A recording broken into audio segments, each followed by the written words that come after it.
చెప్పండి నాన్న. ఎలా ఉందమ్మా మ్యారేజ్ లైఫ్? అబ్బా చాలా ఎంటర్టైనింగ్ గా ఉంది నాన్న.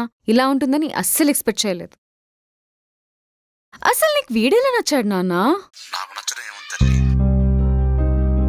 అది పెళ్లి కాక ముందు అడగాలి. అప్పుడు నాకు లైఫ్ ఇచ్చిన మా అమ్మ కోసం చేశాను కదా. ఇప్పుడు నువ్వు లైఫ్ ఇచ్చిన కూతురు గొంతు కోసావు కదా. తారా, ఇంకా ఆపై నాన్న. తాళి కట్టుకుండానే పెళ్ళైపోయింది, తలంబ్రాలు పోయకుండానే మొగుడైపోయాడు. తారా, సరే నాన్న, నేనుంటాను, మళ్ళీ మాట్లాడతాను. ఒకసారి బాయ్. చెప్పేది విను.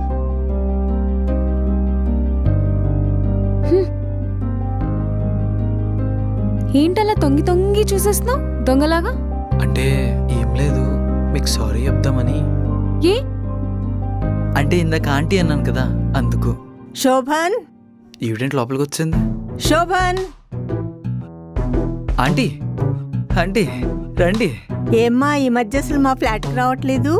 అంటే పెళ్ళాము వచ్చిందిగా, కొత్త పెళ్ళాము, అందుకే కనపట్లేదు. అవునండి, మై వైఫ్. సర్లే అమ్మా, చాలా బిజీగా ఉన్నట్టున్నావు, నేను మళ్ళీ వస్తాలే. అయ్యో పర్లేదు, కూర్చోండి ఆంటీ, టీ తాగి వెళ్తురు కానీ.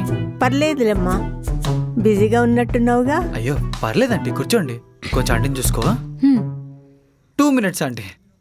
కూర్చోండి ఆంటీ. బాగా మొహమాట పెట్టేస్తూ ఉంటాడు. నువ్వేనమ్మా అమెరికాలో ఉంటున్నావు? అవునా ఆంటీ. ఎంత చక్కగా ఉన్నావమ్మా, సినిమా హీరోయిన్లా ఉన్నావు. తెలుసు. వచ్చి 3 నెలలు అవుతుంది. మా అందరికి చాలా నచ్చేశాడు, బాగా అలవాటైపోయాడు. బుగ్గలేంటమ్మా ఇంత ఎర్రగా ఉన్నాయి? ఆంటీ అవి బొగ్గలు అనుకున్నా, బూర్లు అనుకున్నా, అలాగే వెళ్తున్నారు. చాలే ఊరుకోవయ్యా, నీ పెళ్ళాన్నేదో అనేసినట్టు.